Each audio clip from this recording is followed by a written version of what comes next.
Jep, otetaan nopeita kommentteja erän kulusta. Erä kolmonen, Jani Saarinen, oli aika tiukkaa vääntöä. Miltä se sulla siihen takaa näytti?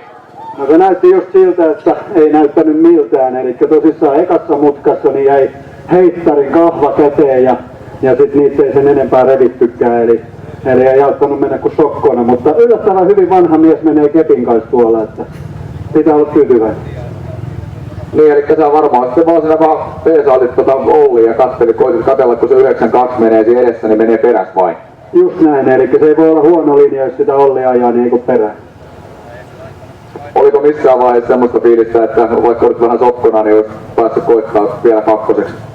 Ei ollut kyllä yhtään sellaista tilannetta, että muutaman kerran sain pojat hyvin kiinni, mutta sitten joku oma pikkuvirhe ja taas oli eroa. Tää rata olla aika erilainen kuin teidän aamutreeneesi aikaa, jos pitoa taisi olla pikkasen enemmän.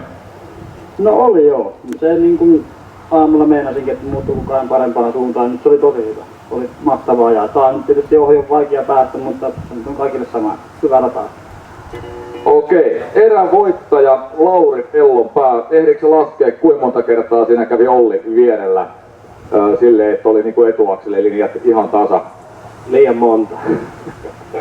Että mä vähän Palavudella tää oli niinku ekassa edes sama juttu, että mä yritin Ollista ohitteen ja se ei onnistunut millään ja nyt Olli vähän sai maistaa samaa juttua, että ei se ole helppoa.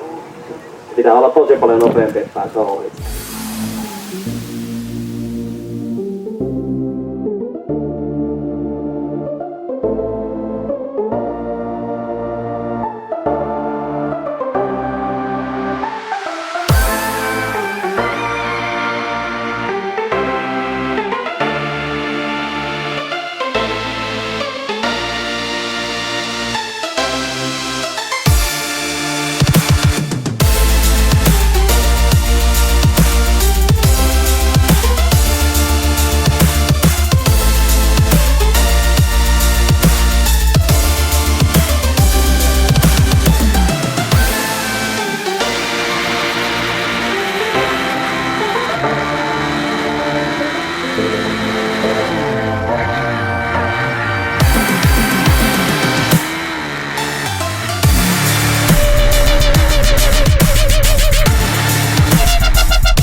Jani Tarvoapää, kakkospaikka. Sulla se näyttää tää sarja pikkuhiljaa tästä paranevan vanhetessaan. Alavuudelle ei mennyt ihan nappiin ja eka eräskään et ollut täällä ihan lähellä podiumia, mutta nyt napsahti sitten kakkospaikka.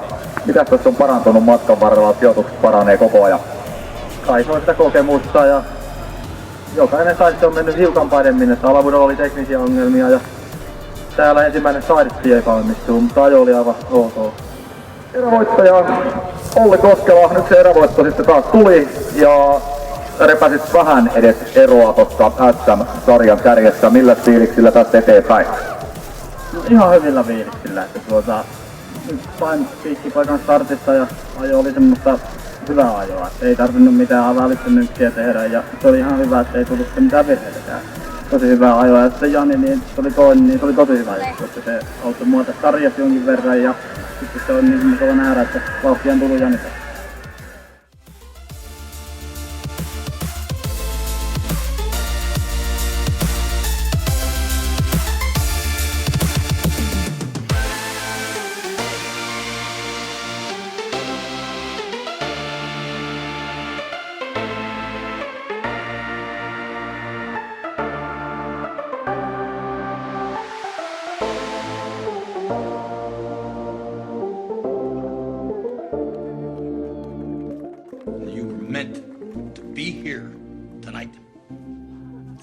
time.